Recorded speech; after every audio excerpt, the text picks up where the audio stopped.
Okay, hey, sorry about that. We are live. Welcome to the stream. This is actually my second or perhaps third test at or attempt at this today. Um, some technical issues. I think the second time round was actually probably fine, but I figure I will give this another go. So here we are. Hi everyone, welcome to the stream. Hope you're all well. Let me just get my camera right there. Hope you're all well. If you're not familiar with the channel, if you're not familiar with me, my name is Rich Maciver. I am a commercial and advertising photographer living here in London, shooting mainly active lifestyles. And I've recently started streaming my some of my working processes. First stream was on Tuesday, today's Friday, so it was a few days ago, and we just chatted about some stuff that I'm working on, and I really enjoyed it. And there was a few people in the chat, and we just kind of had a little bit of back and forth, talked a few things over, and it's a really good way of interacting with you guys, the subscribers, or perhaps you've just stumbled across my channel now, and we can just chat about photography and perhaps any sort of related things. So if you haven't subscribed, make sure you hit that subscribe button. I also send out a mailer from time to time. There's a link to that in the description, and I just send out little tidbits, interesting things that I found on the internet regarding photography.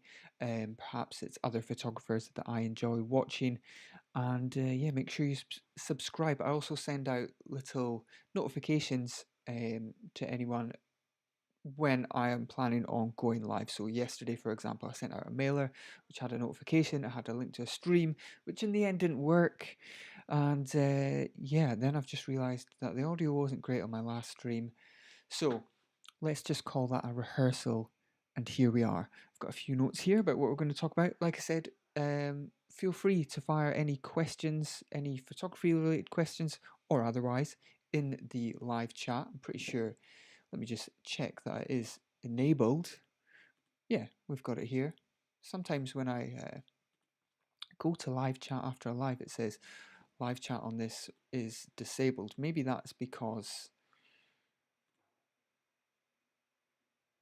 I am, well, at the moment it says I'm private, so there we go. Visibility now is public. Fantastic. Live chat, where are we? Recording date, licensing, all that stuff. Anyway, if you're watching, oh, here we are, live chat. Enable live chat, enable slow mode, allow reply. We're all good. Sorry about that little bit of housekeeping at the start of the video. Like I said, any questions, let me know in the live chat, and we'll get going. So last week's or earlier this week, I went live and I chatted about how I've recently started working with a mentor. So yeah, I've got I guess friends, connections, people I've worked with in the past who are in the photography industry who I can always kind of fire questions to or get advice from. There is that balance though between, like, are they a friend? Are they a colleague? When you're asking for advice, you're kind of taking up their time as well. So personally, I think it's great to kind of have that barrier working with a mentor, paying for their time and their knowledge, just so you're both confident of where you are. Where is this agreement? I can fire my mentor emails at any time and get relatively within reason quick feedback. And yeah, it's just great to have that from someone who is also a professional working photographer, working in London, working in the same city as I am. They've got a lot more experience, they're far more prolific, and the plan is to learn lots of great things from them and continue to push my career forward. There's lots of areas that I'd like to work on, lots of bits I'd like to push on with. So I think it's great to have that person to bounce ideas off, but also hold you responsible. If you're a creative or someone who's self-employed or you run your own business, you know how easy it can be to um, let yourself off the hook a bit one too many times. I know I can definitely chill a little too much with regards to a bunch of different stuff as far as like execution of ideas. Quite often I've got ideas of different shoots that I want to do, and I just don't quite see them through. I just don't quite execute and get the shoot done, and I think it's that lack of force from somewhere. For me personally, others will definitely be able to kind of crack on and do this off their own back, but sometimes, if I'm really honest with myself, I don't have that person to hold me responsible and push me forward, an independent person away from friends and family, because you don't want to mix the sort of work life thing too much and have those emotions running between each other. Anyway, I just got straight into it there. So that's kind of what I touched. That's kind of where I'm at the moment. If you haven't watched Tuesday's live stream after this, be sure to head back there and check in with that. There might be some interesting bits that I haven't touched on today. But if you did watch it, you'll know that I've started the week by moodboarding. In February, I'm going to shoot a test. I'm trying to also alter my language from I'm going to try and shoot a test, or I might be shooting a test, to I am going to shoot this test. And the aim of this is to kind of take me out of my comfort zone a little bit and help push my work forward a little more. Quite often with my personal work, I can stay in that safe zone of, knowing what I kind of want to shoot, what I feel like I should be shooting to help kind of push my career forward, and I can stay in that safe zone. So the idea with this is to mood board completely freely and without judgment, and find that ground of creativity, of where my work is going to be pushed forward. But we'll get back to that towards the end of the stream. So let's have a little look at kind of where I was with my mood boarding this time yesterday. I've got a little Finder folder here that I'm going to share with you guys. If I just full screen that, and then we want to go to OBS, wherever you are. OBS for live streaming is such a, I don't know, I've got a 2017 MacBook Pro, but OBS seems to really kind of, it's heavy on it. It's really heavy on it. Also, if you're in a live chat, let me know how you're getting on with lockdown and everything like that. I listened to a really good podcast interview the other day with over on Carl Taylor's YouTube channel, with a photographer called Rachel Smith, who's a sort of fashion and beauty photographer based here in London. The reason that jumps to mind is because basically she kind of touched on that, yes, lockdown slowed her work a little bit, but she's still busy because over time she's built a real solid foundation of clients, and obviously that's something that we all want. And yeah, it just kind of really kicked me into gear in knowing that perhaps you can't use lockdown, perhaps you can't use COVID as an excuse anymore. There are plenty of clients out there who are taking into consideration the rules and regulations and carrying on, and there's still lots of shoots going on out there. There's still lots of work to be had. So personally, it's definitely slowed my work down a lot. But if you're in the chat, let me know, how are you guys getting on? Has that kind of slowed you down a little bit, or are you finding that you're still working quite a lot? Maybe you're events photographer, maybe your sports, maybe your weddings, maybe it's totally died. We're all in different boats, but the same boat, if that makes sense. Mood boarding. I approached mood boarding with a couple of different themes in mind, taking into account collections that I've put together on Instagram, and kind of what I found is tends to be the common themes in that, with what do I save, and I've got a sort of big collection of plants and textures, which tends to be interesting backdrops, colors, textured backgrounds, and nice looking plants. So what I want to explore with this shoot is perhaps what I'm attracted to and what I think I should be shooting. So what images do I like who are my favorite photographers, and what images do I shoot? Am I shooting stuff that I enjoy?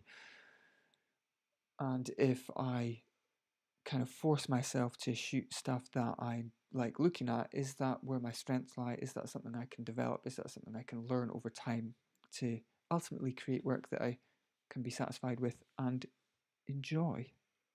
So colors was one of the themes. Shapes, textures, materials, things like that. So that will become apparent the further we get into it. So I began by looking at this image here. We looked at this in the live stream on Tuesday, and this is a photograph by Paul Calver. So Paul shoots a lot of active lifestyles as well, so kind of in the same realms.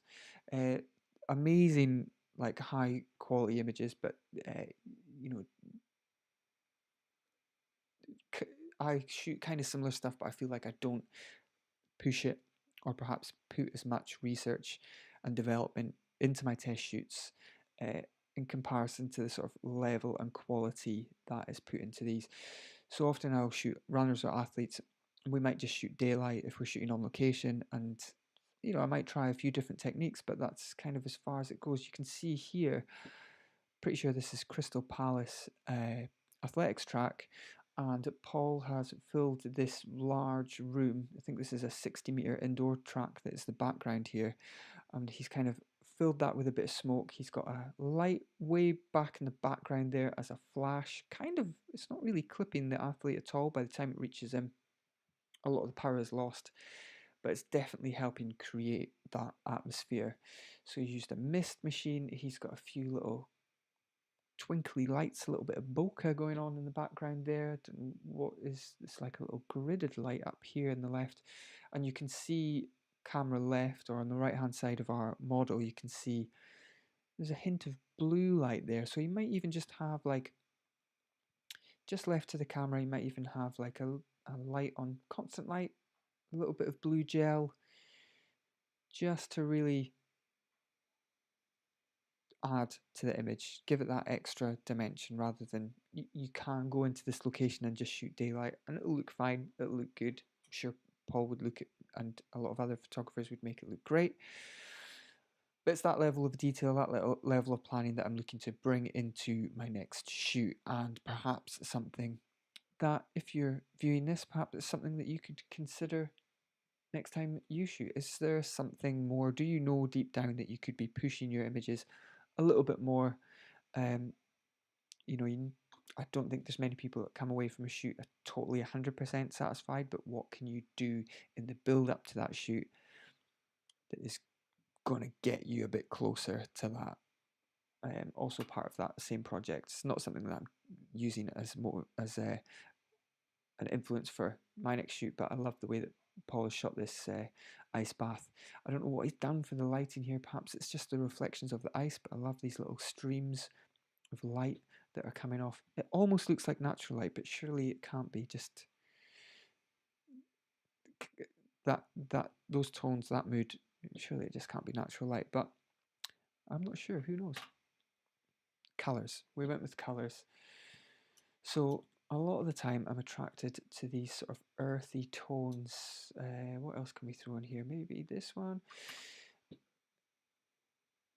Burnt oranges, deep greens, things like that. Perhaps it's the soft spot that I have for the countryside. Growing up in the Highlands, often you see these, through winter into autumn, you see like these brilliant sort of oranges and stuff in the hills. And perhaps that's something that I could incorporate into this next shoot.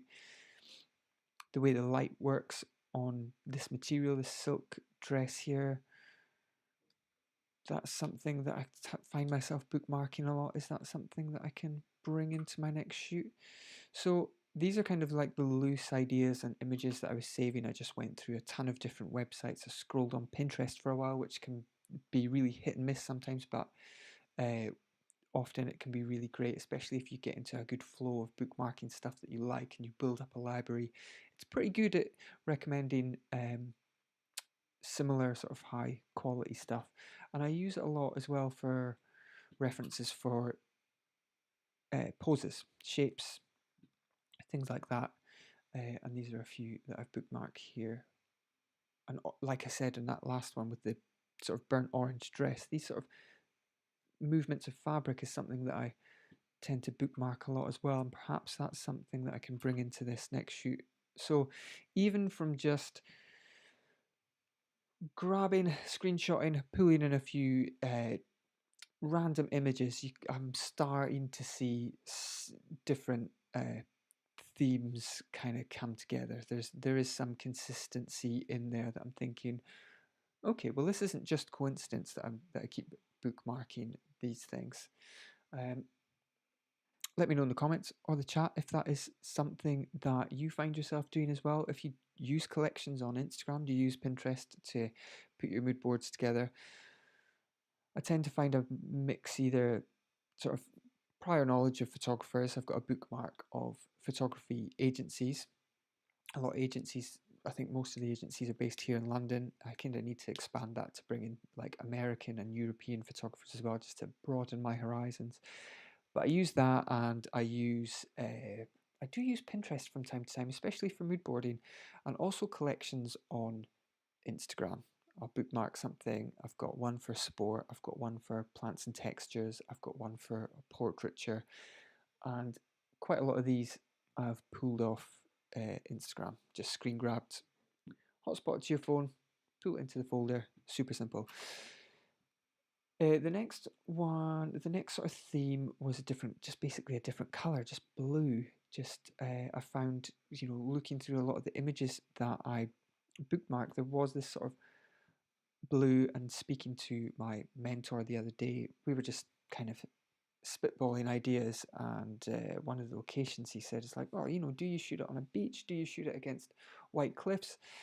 And I'm not sure if that influenced me, but from that point, I found myself pulling in different images from beaches, and this was somewhere in my saved on, I want to say Pinterest, but I'm not sure. And then this image here, I think it's a photographer called Anna Cuba. I'm not totally sure, but I have bookmarked this so many times. The way those blue tones of the hair work with the sort of warmth of the skin color, and this sort of almost looks like sunlight coming in.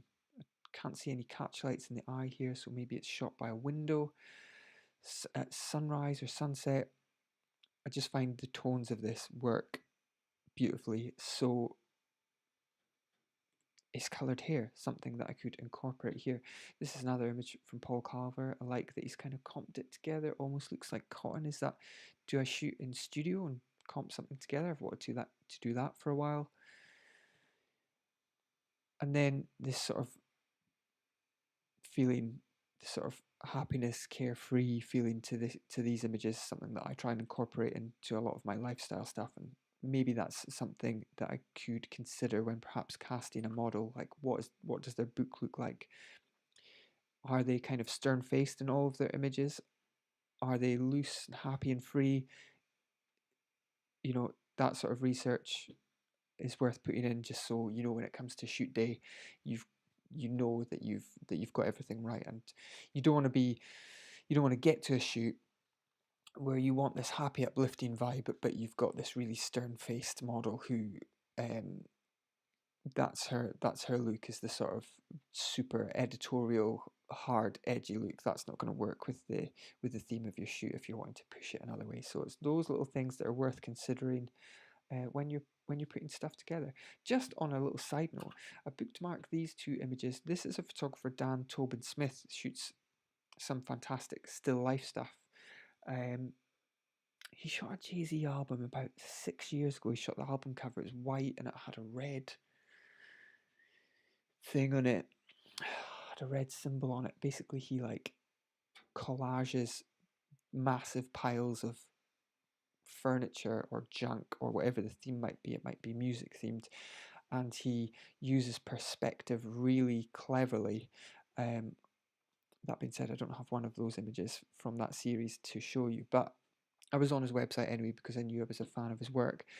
And this is another Paul Carver image, actually. And I just thought these two sat really nicely together. We have this blue background of the athlete here. There's a little bit of a haze coming through, a little bit of a spray. You can almost see the direction on the left-hand side of the image. That's probably just someone standing there with a little spray gun thing. So that's how simple it is. Maybe he's got one light up here with a warm gel on it just to kind of warm the athlete up.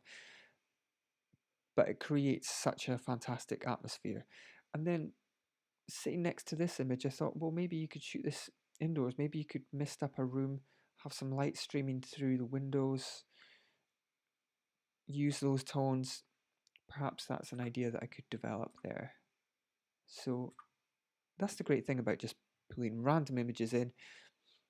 You never know how many ideas you're going to come up with. So what have we covered there? We've covered the fabrics, we've covered the movement, we've covered the colors of stuff. This image just, I've bookmarked this for so long and keep coming back to it and referring to it. So I thought perhaps this is something that I can develop, something I can build on. So then I started to put together a little PDF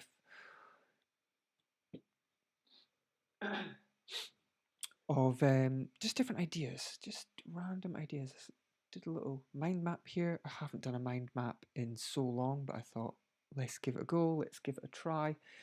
And from our little center point here, which is my camera, or the test shoot, or this shoot, I just kind of went off, started with the familiar. So what is it I shoot? I normally shoot sports, portraiture, beauty, magpie. What am I attracted to? Plants, textures, colours.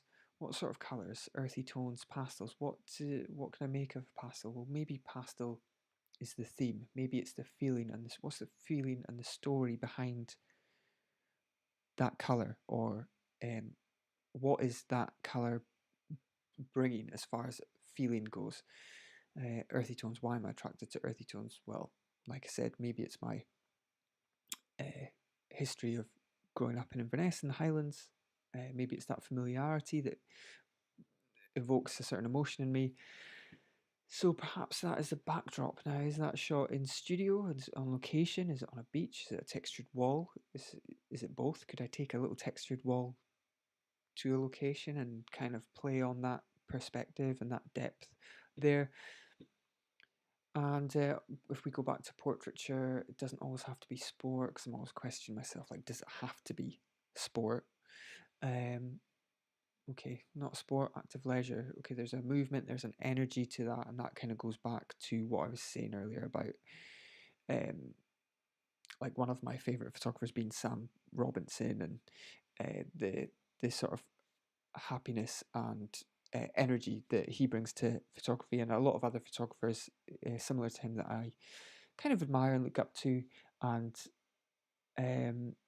okay, if I want that to be the center, do I want that to be the center point, the feeling of this shoot and ultimately of my portfolio? Because is that the sort of work that I want to be getting? So these are the sort of things that I looked into, and then I just kind of started to group together all these different colors. So we've got the warm tones below, we've got these blue tones above. What is it that attracted me to these? This the fabric of this dress and how that flows and how that catches that soft daylight. Is that something I can build on? So I'm just speaking out loud. I'm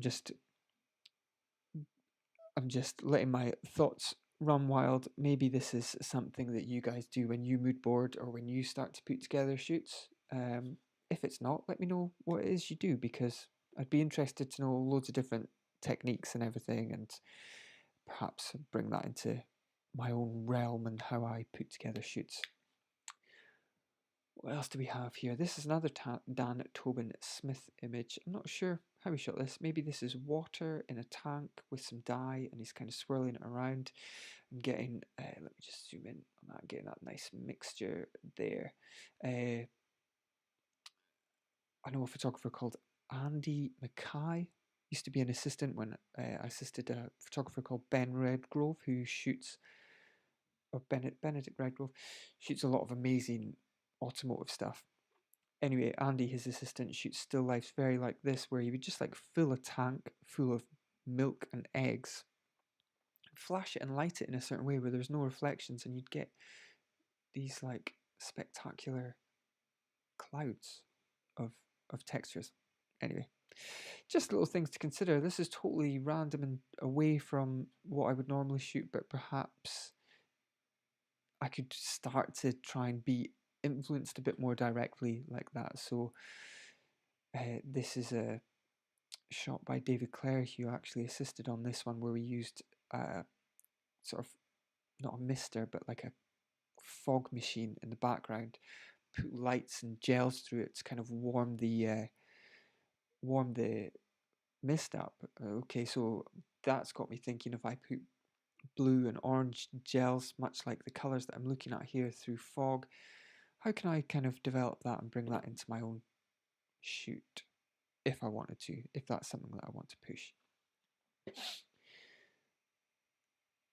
So then we go back to these silhouettes and the movement of these fabrics, and this is something that I often bookmark on Instagram and Pinterest and things like that. Just I shoot a lot of sport, and the movement of dancers and of all genres, really, ballet, whatever type of genre of dancing, that sort of movement and the way that they can interact with different materials is something that I've always kind of been attracted to and has always caught my eye, but I've never shot anything like that. So perhaps that is something that I can incorporate into this.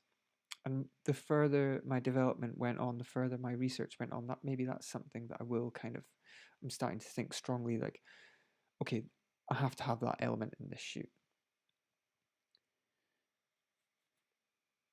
It's at one point as well, I was thinking maybe this is like an elaborate working out from home shoot. I love this shot of the dancer at home. I think this was definitely shot pre-COVID, but kind of relevant, isn't it? Then we move on to ideas. Okay, like I said, with these two images, the one from Dan Tobin Smith and Paul Carver, maybe I could kind of mash these together in like a gym-esque location slash location house with the mist and the blue textured backdrops and the streams of light coming through. Perhaps that's something I could develop. A lot of the references were by the sea, so playing with the warm and cool tones of the sea at sunrise and sunset. I love this splash of yellow on this model, Marta. Shot a test with her before. Have I already mentioned that? I shot a test with her a while back. And yeah, I keep coming back to this blue here. And then there's, so perhaps it's like a capoeira shoot on a beach at sunrise, and that would allow me to mix in the movement of the athlete or the dancer, the movement of fabric, and allow me to use colored textures, colored backdrops, colored fabrics to just tie it all together. And at the start of this, at the start of moodboarding, that would have never been on my radar at all. So it just shows you, just throwing in random stuff like that is totally worth it. And I try to approach it with as much freedom mentally as possible, because the easy thing for me to do would be like go back to a lot of stuff that I've similar to what I've shot before and just get an athlete to kind of run around and put them in certain kind of clothes. If I'm attracted to like blue colors, put them in a blue outfit and shoot it against a warm background and Bob Schrankel, and I'm sure it would look good, but I just want to push it a little bit further. So this is where I got to with the PDF, and then with the mentoring that I have been getting, I sent that off yesterday. And we had a little chat about what kind of jumped out to my mentor and things to consider when developing these ideas further. One thing that they mentioned was to perhaps pick one strong point from this all. What is the one thing that we can build on? Because at the moment you've got so many different ideas. When you're developing a mood board at this point, you've got so many different ideas. You could get lost, overwhelmed, intimidated, and end up not shooting anything at all, which is something that I do quite often. I quite often shoot nothing at all. So we decided that this image here with the blue hair, let's use that as like a center pin. Okay, of all this stuff, we've got hundreds of images here. We've got all these different themes, and you could shoot 30 different, completely different shoots from this mood board. Excuse me. Excuse me. Let's use this as the center pin. Let's use this as the thing that we're going to build on. And just in that moment, in sort of like taking that decision to be like, this is what we're going to build on,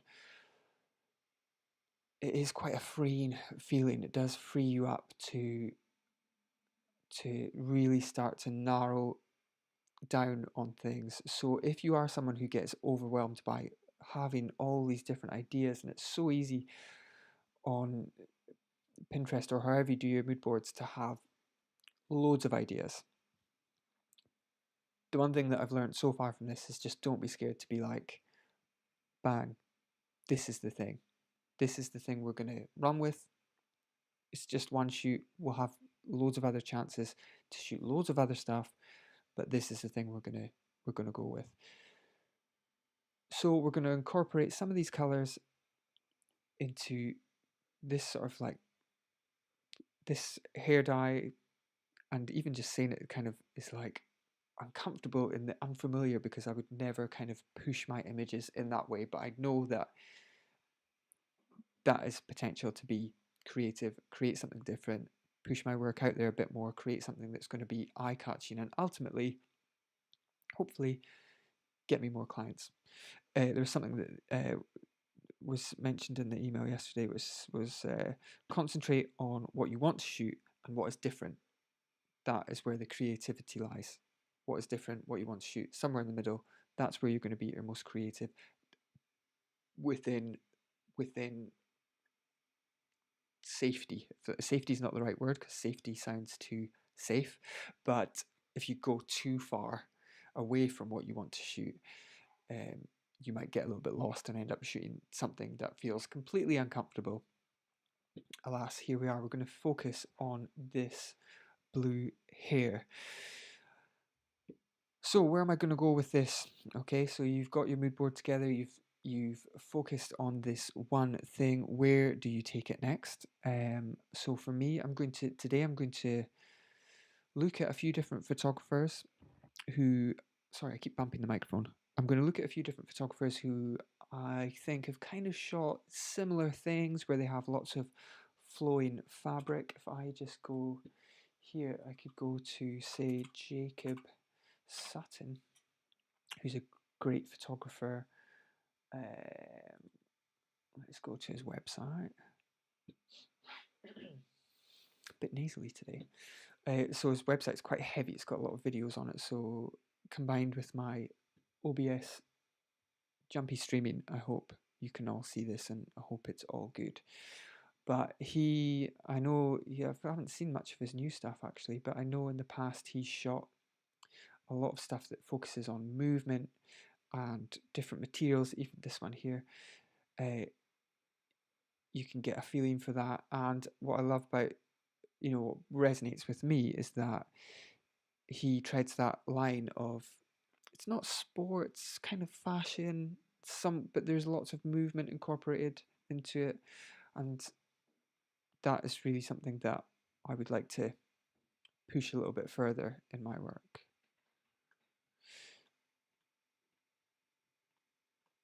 So I'm going to look at kind of what he's done in the past, what materials he's used, and is there anything I can take from there, and is there anything I can learn from there and incorporate it into this new shoot. And not only looking at his stuff, but looking at a bunch of other different photographers. I've got a lot of stuff bookmarked, and you never know what sort of rabbit hole you're going to go down. And it's just a case of looking at materials and how do they act, what do they look like when they're moving, doing a bit of research. Is there any samples and stuff that I can pick up to double check just the weight of it, how it reacts to light before the shoot, so there's no hidden surprises come shoot day. And what else am I going to settle on the blue hair and build on that. So really that's the next stage of my mood boarding, and that's how we're going to develop it for a chunk of today. I've kind of rambled on here for 35 minutes. I hope this has been some use to you guys. Let me know in the comments or the live chat if you've enjoyed this, if you've picked up anything useful, and like I say, just let me know if there's anything that you're working on. Feel free to bounce ideas off me. You can follow me on Instagram. It's Rich Maciver Photo, or let me know in the comments. Hit me up in an email, whatever you like. Let's just do some housekeeping to round up today's live stream. I've really enjoyed this, by the way. I will probably continue to do live streams, barring technical difficulties. It's really easy to do, and I kind of like the immediacy of it. And now that I use Canon webcam utility streaming on OBS, we get some great quality video as well. Oh, so. Hey. Oh, right, okay, I'll be 1 sec. So yeah, sorry, it's my other half. She's teaching in a minute. She does live yoga classes on Zoom. So I will just wrap up here. Like I was saying, if you haven't watched one of my latest videos, which is my 5 favorite photographers on YouTube, check that out. One of the photographers is Mike Wright. I did a podcast with him recently. That should be up very soon. So I will link that in the description below. And if you haven't subscribed already, make sure you're subscribed. Sign up to the newsletter and you'll get little notifications of when I go live straight to your inbox so you don't miss any lives in the future. Hey John, just come on here. Never seen this guy's work. Super nice. Jacob Sutton. Check it out. Thanks, John. Thanks for watching. Apologies to everyone if you missed the original link to the live stream. I had some technical difficulties, but alas, we got here in the end. Thanks for watching, guys. I'll see you on the next one.